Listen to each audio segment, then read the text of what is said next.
Now the Barista Pro is set up. We recommend that you familiarize yourself with the various buttons and screen modes. Let's take a look at them briefly.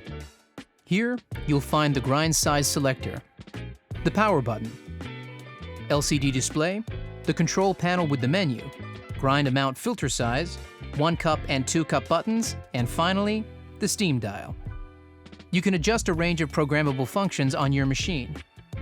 To enter program mode, press the menu button, rotate the grind amount dial to select your function. Program mode allows you to program, start the clean cycle, descale, reset defaults, shot volumes, pre-infusion duration, and shot temperature.